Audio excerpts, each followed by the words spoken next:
Hi, we're at Indo Pacific 2025 in Sydney, Australia, and I am very pleased to meet again with Royal Australian Navy Rear Admiral Stephen Hughes, the head of Navy Capability.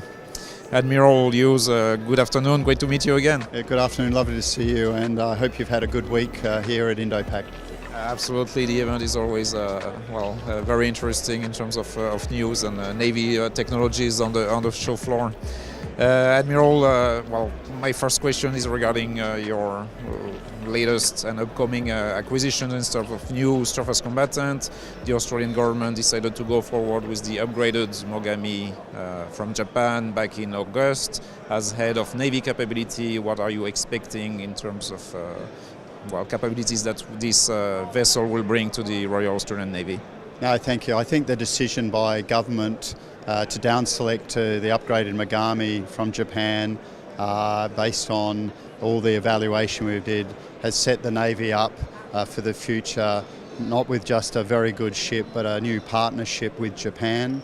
The ship itself has some great characteristics from the stealth nature of it, the combat system, the radar, the ability to take Romeo helicopters. It has a robust air defence capability with 32 cells, has a very good undersea warfare capability with sonar systems and variable depth sonar.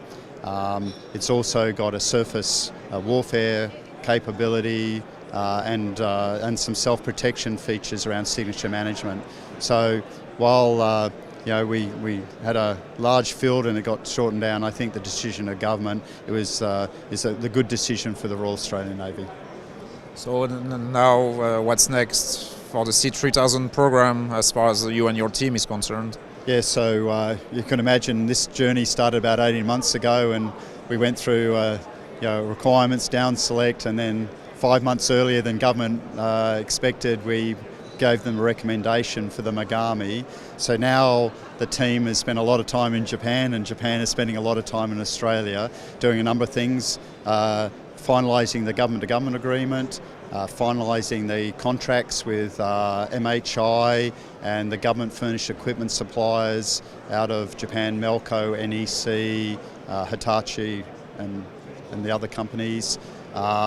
Also, we're now looking at the sustainment solution and what that might like, how we're going to transition the capability to Australia, training solutions, our workforce, how we're going to train our sailors, and I suppose the complexity of what you've got to do now to get into contract and do that. And I think in the future, once we get through the contract piece and we're underway, making way the ships in early next year, in the second quarter of next year, we'll be looking, again towards that transition, and then obviously in the longer term, getting ready for the onshoring of the next batch of after the first three to Australia through the continuous shipbuilding in Western Australia. So lots still to do.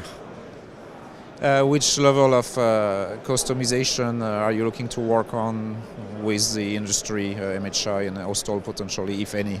Yeah, no, that's good. And I think I'm on the record of saying no change. If it's good enough for them, it's good enough for us. We have rigorously, stayed with that philosophy. What we didn't realise is in the design of the ship, there is a lot of what I call redundancy in the types of weapon systems. So the Japanese have a domestic missile, like surface-to-air missile for air warfare, but they also have, because it has a Mark 41 VLS and the heritage of the combat system, the ESSM Block 2 missile can be also fired, which is perfect for us because that's the missile we have in service. So we'll take that capability on. One of the new capabilities will be SeaRAM, a very short-range air defence capability. That's new for us, but that's fitted for. And the Japanese are also going to integrate the Naval Strike Missile into the Mogami. Their configuration will be a little different to us, but in terms of integration, we'll put the launchers where they're surface-to-surface missile. So fundamentally, we're still staying with the no change philosophy, but we are leveraging off what they want to do as a parent navy and what's compatible with us. So yes, there is still no change, but it's the right mix of capability that actually allows no change not to be a problem anymore. All right, Admiral. Thank you very much for your time. I appreciate it. Thank you. Thank you very much, and lovely to see you again here at Indo Pac, and always look forward to having a good conversation with you. So thank you. Cheers.